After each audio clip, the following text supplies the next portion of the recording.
তাহলে আমরা মানুষ কি করছি? আমরা প্রকৃতির ভারসাম্যটাকে নষ্ট করছি। কিভাবে নষ্ট করছি? আমরা আমাদের পৃথিবীর ভূ যে আস্তরণটা রয়েছে এই আস্তরণটাকে কংক্রিটে পরিণত করছি। আমরা এই ঢালাই সিমেন্টের উপর যদি জল ঢালি আর একটা মাটির উপরে জল ঢালি তাহলে কি ঘটবে? এখানে জল ঢাললে জল চুয়ে ঢুকবে না, গড়াবে বেশি।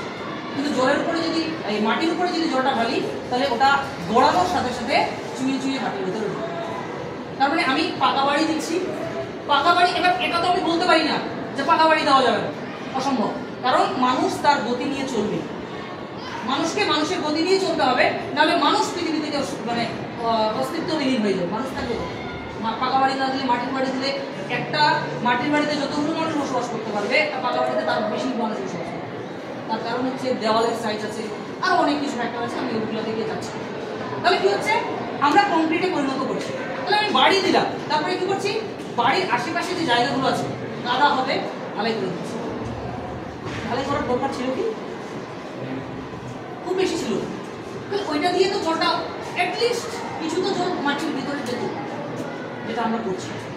এবং আমেরিকাতে এখন রিসেন্টলি আমেরিকাতে রাস্তা তৈরি করা হচ্ছে, যে রাস্তাতে টানা এক জায়গায় যদি কয়েক কুইন্টাল জল ঢালা হয়, ওই রাস্তাটা ওই জলটাকে গ্রহণ করতে পারে।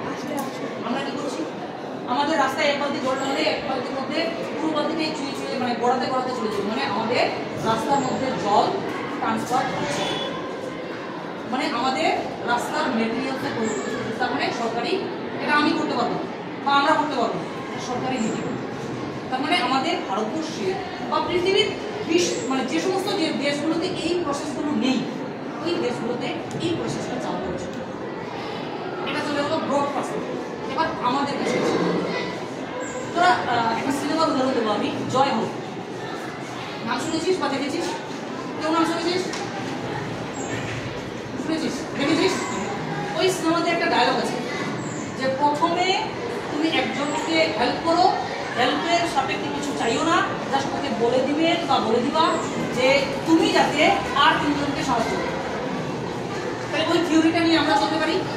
প্রথমে আমি ভালো হবো, আমাকে নিজেকে পরিবর্তন করতে হবে। যে মানুষ নিজে পরিবর্তন হতে পারবে না, ওর দ্বারা ভালো কিছু হবে না। এক নম্বর। দুই নম্বর কথা, ও যখন কিছু বলবে কাউকে, ও শুনবে না, কিন্তু নিজেই ভালো করছিস না, আমাকে আবার কি বলছিস। দুই নম্বর এটা গেল। তিন নম্বর হচ্ছে আমি যদি নিজে ভালো হই, আমি যদি কাউকে নাও বলি, আমাকে দেখে দেখে দুটো মানুষ শেখে, দেখে দেখে শেখে। তাহলে এই প্রসেসগুলোকে করতে হবে। কিভাবে আমরা সচেতন হবো?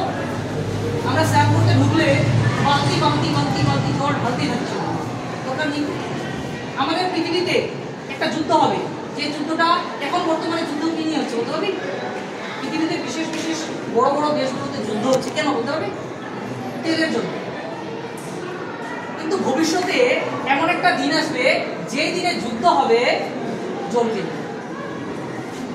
এই যে মেয়েদের মাথায় বড় বড় চুল আছে না, এই চুলগুলোকে সবাইকে ওই নেড়া করে চলতে হবে, আর না হলে কেটে মানে ছোট করে চলতে হবে। মেয়েদের বড় চুল রাখা যাবে, পারবি না, মানে জট পেকে যাবে। মানুষ খাওয়ারই জল পাবে না, স্নান করে জল পাবে না। মাথায় জলে মানে মাথার চুলে ওই শ্যাম্পু দেওয়ার মতো জল থাকে, খাওয়ার জল ঢুকতে থাকে। এই সমস্যাগুলো হবে। তাহলে আমরা কোনো এক্সট্রিম পর্যায়ে যাওয়ার আগে আমাদেরকে আগে সচেতন হয়ে যাওয়া উচিত। একটা আমি অ্যাডভার্টাইজ দেখেছিলাম, যে অ্যাডভার্টাইজে একটা শহরের মানে স্নান করার পুরো সিস্টেমটা একটা মরুভূমিতে রেখে দেওয়া হয়েছিল। রাত্রিবেলা রেখে দেওয়া হলো। তারপর ওই গ্রামের লোকজন কৌতূহলবশত করে গেল, যাই ওরা জানে না ওই জিনিসটা কি। তোরা হয়তো সবাই অনেকে দেখেছে, জানে না ওটা কি। তারপর ওটা নাড়তে নাড়তে দেখা জল পড়া শুরু করে দিয়েছে আশেপাশে। ওর যে স্টোরেজটা ছিল স্টোরেজের মধ্যে জল ছিল। ওই মানে জলটা গোটা গ্রাম মানে সবার যার যতটুকু জল লাগে কলসি ভরে পাল্প ভরে জল নিয়ে যাওয়ার পরেও মানে গোটা গ্রামের মানুষ প্রত্যেকে জল নিয়ে গেছে, তবুও জল ছিল। আর ওই জলটা কার জন্য ছিল? একটা মানুষের স্নান করার জল। তার মানে একটা মানুষের স্নান করার জল একটা গ্রাম এনে, তার মানে আমরা এতগুলো জল স্নান করতে গিয়ে খরচ করি। এখন ওই যে টাইম কল তৈরি হচ্ছে না, টাইম কলের বেশিরভাগ ট্যাপগুলো যে আছে কলগুলো বেশিরভাগই বলি টাইম মতো জল দেয় না। টাইম মতো জল দিলে ওই জলটাকে কি আমরা সংরক্ষণ করি?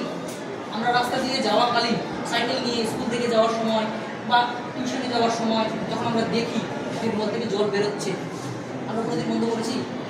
করা যেত না? আমরা করি। তবে যে বিন্দু বিন্দুতে গড়ে তোলে সিন্ধু। তাহলে যারা বিন্দুটাকেই বোঝে না তারা সিন্ধুর স্বাদ পাবে না। কারণ আমরা যে ছোট ছোট স্টেপগুলো যদি নিতে পারি তাহলে আমরা আমাদের পৃথিবীর ভারসাম্যটাকে রক্ষা করব।